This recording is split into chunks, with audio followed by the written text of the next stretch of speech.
6 NBA championships. 6 Finals MVPs. 0 tolerance for failure. Michael Jordan was cut from his high school basketball team at 15. 30 years later, he became a man who earned over $3 billion, more than his entire NBA salary combined. But here's the number no one talks about: Michael Jordan allowed himself to lose to only one person, himself. And the price of that obsession was a lifetime without peace. At his peak, Michael Jordan didn't just win basketball games, he controlled the emotional temperature of every room he entered. Practices were more brutal than games, teammates walked on edge, mistakes were exposed publicly, not because Jordan enjoyed cruelty, but because losing terrified him more than isolation ever could. And if fear was the only force strong enough to keep failure away, then wasn't fear the most reliable tool he had? In the 1997 NBA Finals, Game 5, Jordan stepped onto the court with a fever over 39 degrees Celsius, severely dehydrated, barely able to lift his arms, yet he scored 38 points, dragged his team to victory, and collapsed into Scottie Pippen's arms afterward, a moment immortalized as the flu game, praised as legendary toughness. But when a man refuses to stop even as his body shuts down, is that courage, or is it an obsession that no longer listens to reason? Jordan trusted nothing that felt comfortable. Talent made him uneasy, praise made him restless, and peace felt dangerous, so he lived on the edge of pressure, turning every insult into motivation, every doubt into fuel, and every weakness, especially his own, into something that had to be destroyed. Because when winning becomes the only proof of your worth, how do you survive a world that demands you lose? 6 championships didn't quiet the hunger inside him, they sharpened it. Because success didn't bring relief, it raised the stakes, and as the victories piled up, one question grew louder beneath the applause: what kind of childhood creates a man who believes he must push himself to the brink just to feel like he deserves to exist?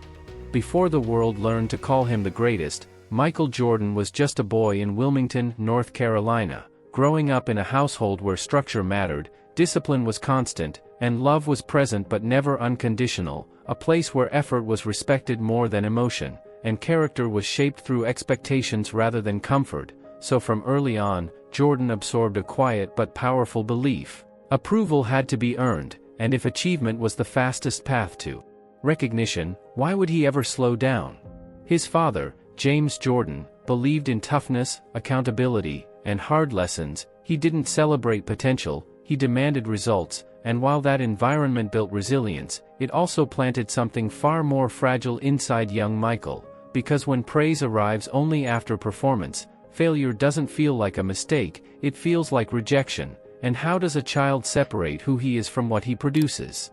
As a teenager, Jordan wasn't physically dominant, he was competitive but undersized, skilled but not overwhelming, constantly measured against his older brother, and constantly reminded that effort alone didn't guarantee respect. So when he failed to make his high school varsity basketball team at age 15, the moment didn't just sting, it detonated. Because basketball wasn't simply a sport to him, it was becoming the language through which he understood his own value. And if that language was suddenly taken away, who was he supposed to be?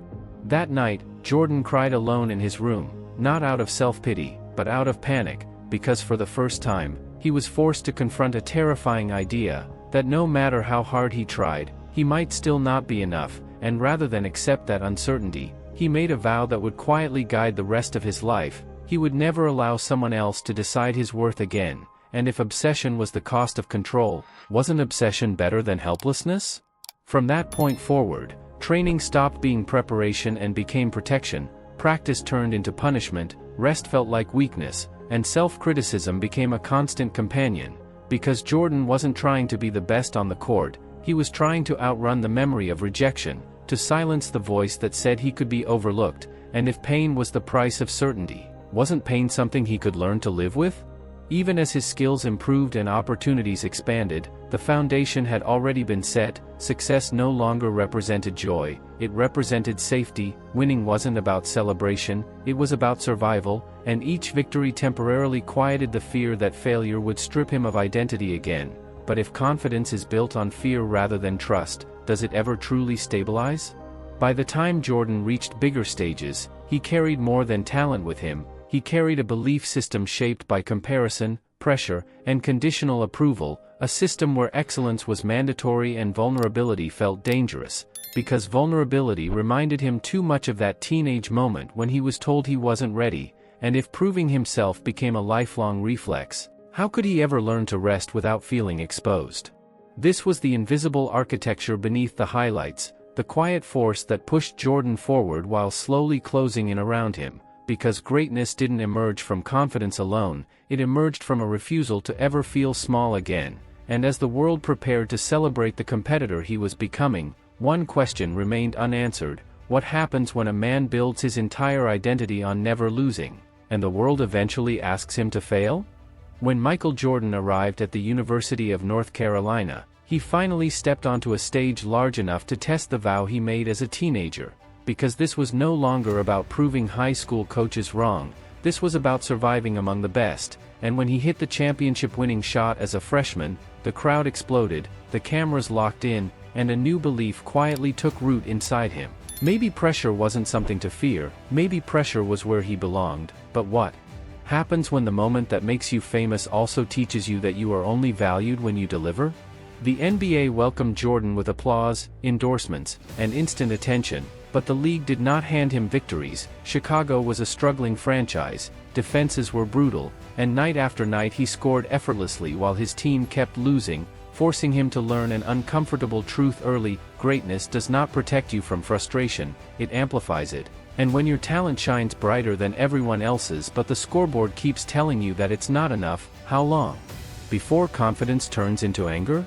Jordan responded the only way he knew how, by taking control, dominating possessions, carrying entire games on his shoulders, and refusing to trust anyone else to decide outcomes, because dependence felt dangerous and delegation felt like weakness, and while fans celebrated the spectacle, coaches and teammates felt the tension rising, wondering whether this relentless drive was leadership or isolation in disguise. And if winning alone feels safer than trusting others, how do you ever become part of something bigger?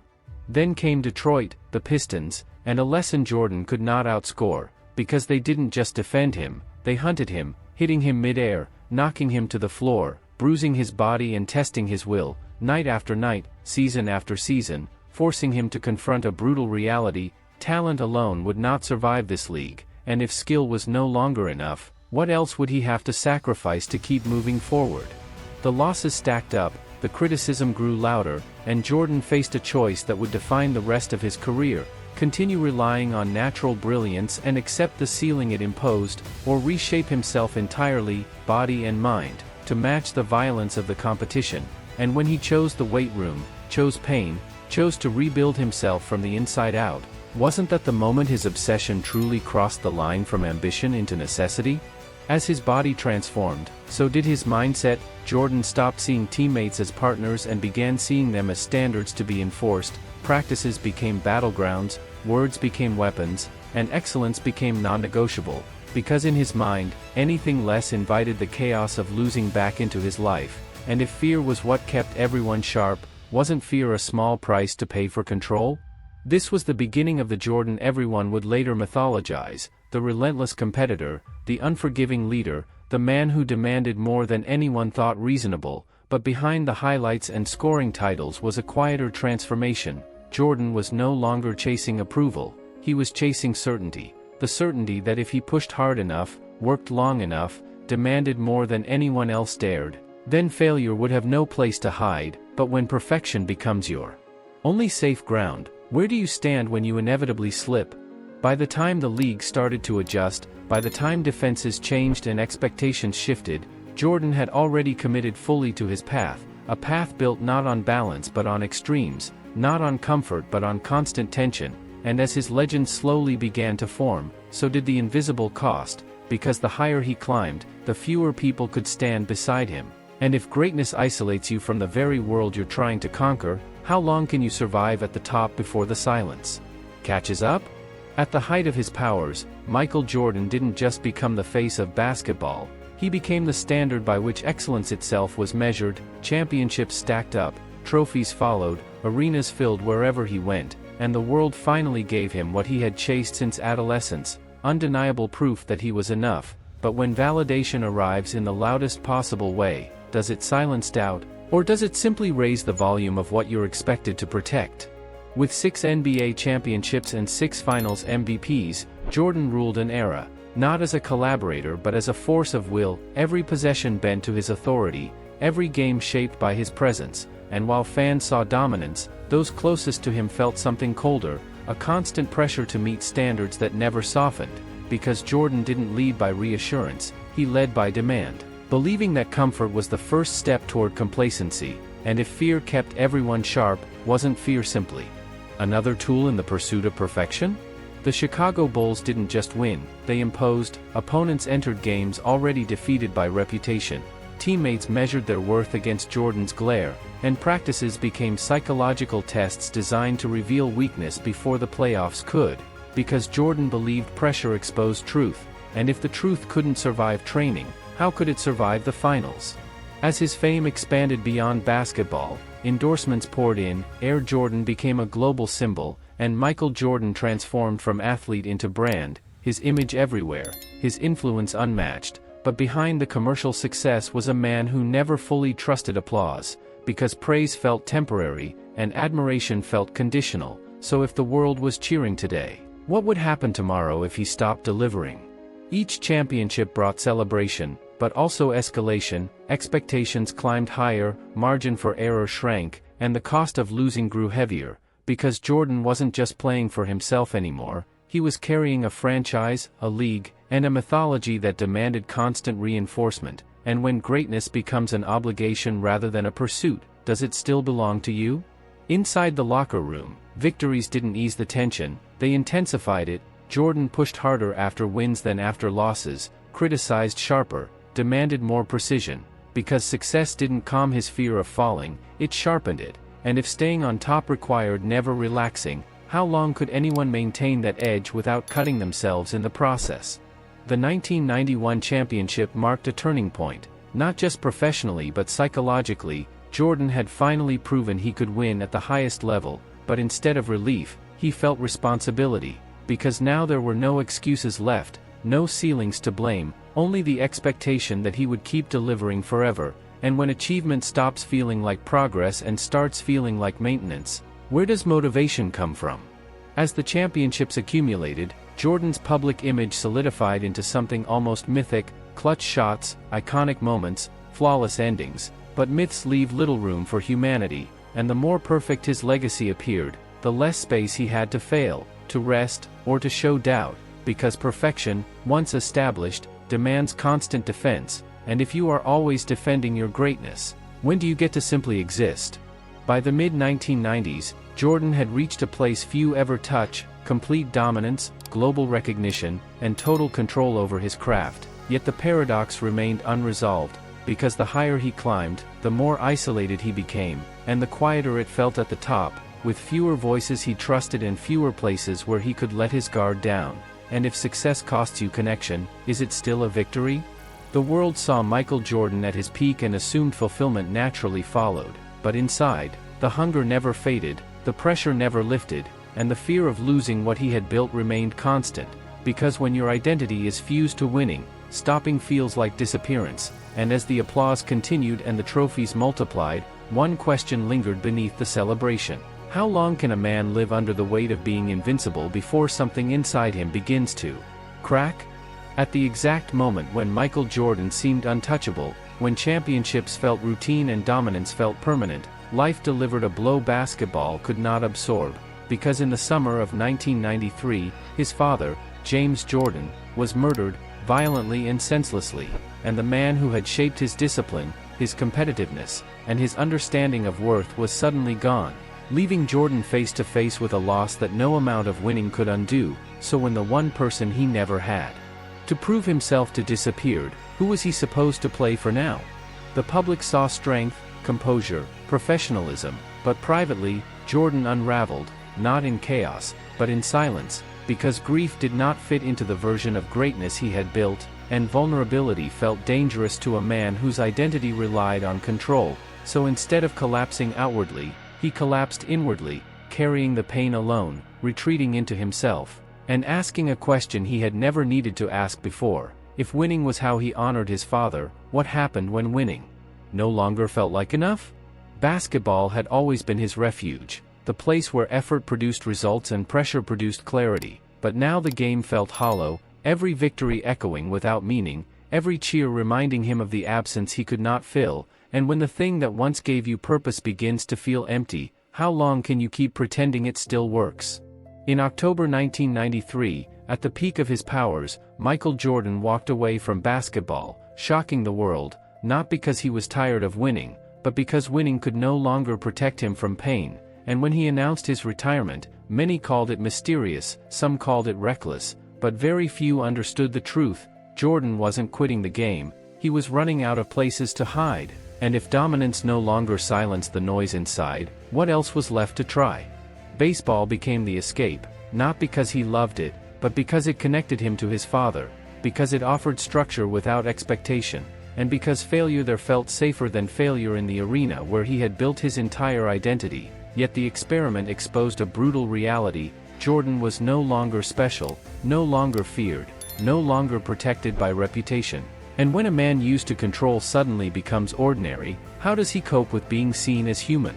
Criticism followed quickly, doubts resurfaced, and the same voices that once praised him now questioned his judgment, his talent, his sanity, and for the first time in years, Jordan couldn't silence them with performance, because effort didn't guarantee success anymore, and the rules he had lived by no longer applied, forcing him to confront a truth he had avoided since adolescence, that control is always temporary, and no amount of obsession can eliminate uncertainty. So what happens when the system you built your life on stops working?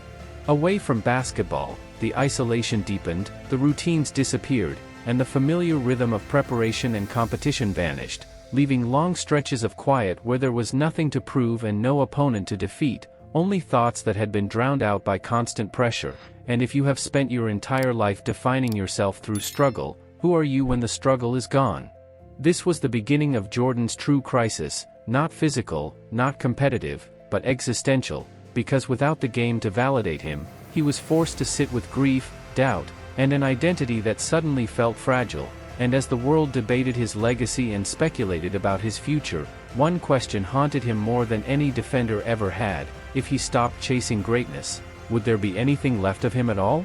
Without basketball, Michael Jordan lost the one structure that had organized his entire existence: the daily grind, the constant pressure, the clear rules of effort and reward all vanished, and what remained was silence, long days without purpose, nights without exhaustion, and a mind no longer protected by routine.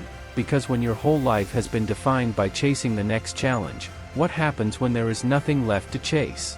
For the first time since childhood, Jordan wasn't preparing for an opponent, wasn't sharpening himself for competition, and wasn't measuring his worth against a scoreboard, and that absence exposed something he had never learned to face: stillness. Because stillness offered no validation, no distraction, no immediate proof that he mattered, and if movement had always been his escape, how do you survive when stopping becomes unavoidable?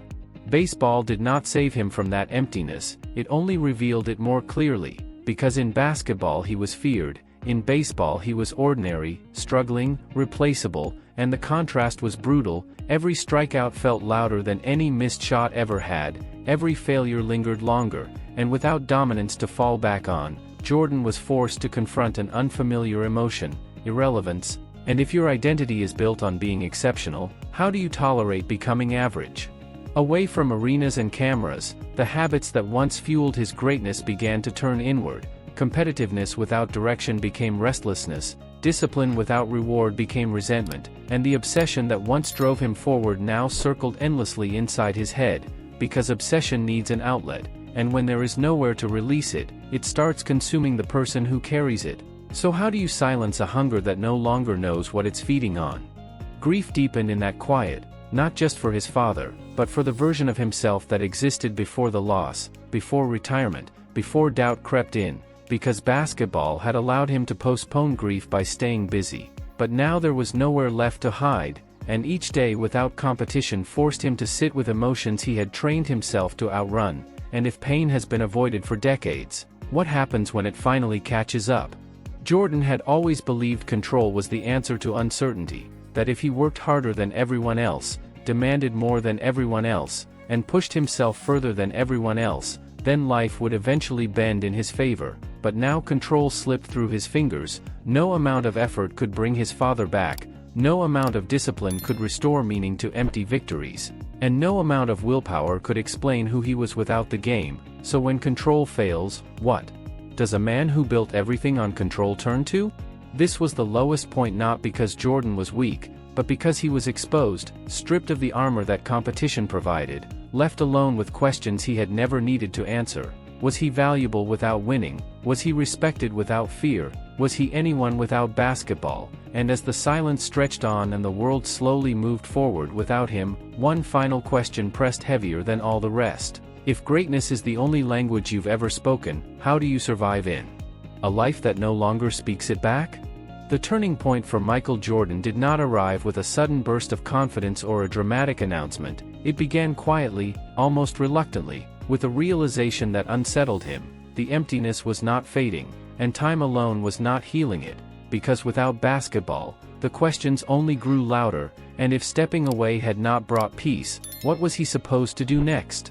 Jordan returned to the gym without cameras, without expectations, and without certainty, not chasing championships, but searching for something familiar, something grounding, because the court had always been the one place where his thoughts aligned and his effort made sense. And as the sweat returned and the rhythm slowly reassembled, he noticed something different. The hunger was still there, but it was no longer fueled by anger alone. And if obsession had once driven him forward blindly, could it now be guided with intention? When he finally said the words, "I'm back," they carried less bravado than the world expected, because this return wasn't about reclaiming dominance, it was about reclaiming identity. Jordan wasn't trying to prove he was the best anymore. He was trying to remember who he was when basketball still felt like expression rather than escape. And if returning to the same arena felt different, was it because the game had changed, or because he had? The league felt his presence immediately, not just in scoring or highlights, but in composure. Jordan moved with patience he hadn't always shown before, choosing moments rather than forcing them, trusting teammates when the situation demanded it, and while the fire was still visible, it was controlled now, refined by absence, because sometimes stepping away teaches you what force alone never could. And if restraint can coexist with intensity, doesn't that change the meaning of strength? Yet rebirth did not erase doubt, the memory of loss lingered, the fear of disappearance remained, and the margin for error felt even thinner than before, because returning meant reopening the door to pressure, criticism, and the expectations he once tried to escape. And if he was willing to step back into that storm, what had changed inside him that made the risk feel acceptable? Jordan began to understand that greatness did not require constant hostility toward the world, that leadership could evolve without softening standards, and that demanding excellence didn't always require humiliation. But growth is never linear. Old habits resurfaced under stress, impatience returned in moments of frustration, and the familiar edge reappeared when stakes rose. Because transformation doesn't erase identity, it reshapes it, and if you are built through struggle, can you ever fully abandon the tools that forged you? The second three-peat was not simply a repeat of the first, it was heavier, slower, and more deliberate. Victories came with fatigue, triumphs carried reminders of mortality, and Jordan played with an awareness that time was no longer on his side, which sharpened his focus but also deepened his urgency. Because knowing an ending is approaching changes how every moment is spent, and if this was truly the final chapter, how could he afford to waste it? Game by game, season by season, Jordan balanced brilliance with restraint, dominance with control, not because he had become less competitive, but because competition no longer had to consume him entirely. And as the wins accumulated once more, he no longer chased them as proof of worth, but as confirmation of alignment, that basketball could still be the place where effort and meaning met. And if purpose can evolve without disappearing, isn't that the essence of rebirth? The final championship run carried a sense of inevitability, not just in outcome, but in closure. Jordan knew the end was near, and instead of resisting it, he prepared for it, channeling everything he had learned through loss, absence, and return into one last assertion of control. Because endings are rarely gentle, and if he was going to leave, he would do so on his own terms, wouldn't he? When the final shot fell and silence followed celebration, Jordan stood at a place few ever reach, not untouched by pain, not freed from obsession, but no longer ruled entirely by it, having learned that rebirth does not mean becoming someone new, it means learning how to carry who you are without being crushed by it. And as the world looked back in awe, one question lingered quietly beneath the legacy. What remains when the fire finally cools and the game lets go? When the game finally released Michael Jordan, the silence felt different than before, not hollow, but unfamiliar, because this time, retirement was not an escape or a reaction, it was a decision made with awareness, and for the first time, Jordan stepped away knowing exactly what he was leaving behind. But when your entire identity has been shaped by competition, what does life look like when the scoreboard is gone? Away from the court, Jordan discovered that legacy is heavier than achievement. Championships freeze in time, but reputation keeps evolving. People didn't just remember the wins, they remembered the intensity, the fear, the moments when greatness came at the cost of kindness, and Jordan himself acknowledged it openly, admitting that he wasn't always easy to play with, that leadership through pressure left scars, and that winning demanded sacrifices others never agreed to make. But if honesty arrives only after the battle is over, does it heal what was broken along the way? Business replaced basketball as his new arena, ownership, brands, influence, and Air Jordan grew beyond sport into culture, shaping how athletes were seen, marketed, and remembered. Yet even in success, Jordan remained cautious, because money and power do not replicate the clarity of competition, they offer leverage, not purpose, and if success multiplies without meaning, how do you prevent it from becoming another distraction? Jordan became more reflective with time, not softer, but clearer, understanding that obsession had been both his weapon and his wound, that it built an empire while narrowing his emotional range, and that the discipline which brought him glory also distanced him from peace, because when you spend decades treating rest as weakness, learning stillness feels like learning a foreign language, and if you've only trusted motion, how do you begin to trust pause? Public perception continued to shift, documentaries reframed his story, fans debated whether greatness justified the damage it caused, and Jordan no longer rushed to defend himself, because explanation felt unnecessary. He had lived his truth in full view, and while some admired the cost, others questioned it, proving that legacy is never owned by the person who creates it, only interpreted by those who inherit it. And if your life becomes a lesson for others, do you still get to decide what it means? In quieter moments, Jordan seemed to accept the paradox of his journey, that fulfillment did not come from balance, but from alignment. He had chosen intensity over comfort, excellence over ease, and while it denied him peace at times, it gave him coherence, a life that made sense on its own terms. And if fulfillment isn't about happiness but about congruence, doesn't that redefine success entirely? The man who once feared irrelevance now lived with the certainty that his impact could never be erased, not because he was flawless, but because he was uncompromising, and perhaps that was the true legacy, not the rings, not the records, but the demonstration of what happens when a human being commits fully to a singular vision, regardless of the consequences. And if the cost was high, wasn't the choice always his to make? As time passed and new generations took the court, Jordan's presence remained, not as a competitor, but as a standard, a reminder that greatness is not a gift distributed evenly, but a burden carried deliberately. And as his story settled into history rather than headlines, one final question remained for anyone watching closely. When the applause fades and the fire cools, what part of greatness is truly worth carrying forward?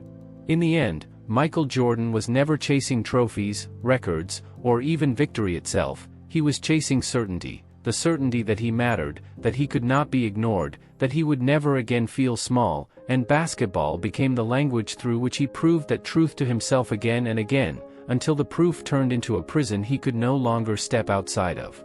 Jordan's story is often told as a celebration of greatness, but greatness is only half the truth. The other half is the cost, the relationship strained, the peace postponed, the inner quiet sacrificed for external dominance. Because when winning becomes your only form of validation, silence feels threatening, and stillness feels like failure. He showed the world what relentless commitment looks like, not the polished version, but the real one, sharp, isolating, and unforgiving, and in doing so, he left behind more than highlights and championships. He left a question that lingers long after the applause fades. Greatness is not a gift. It is a decision repeated daily, regardless of the damage it causes. Michael Jordan didn't teach us how to win. He taught us something harder. Before you chase the top, make sure you are ready to live with what it takes from you.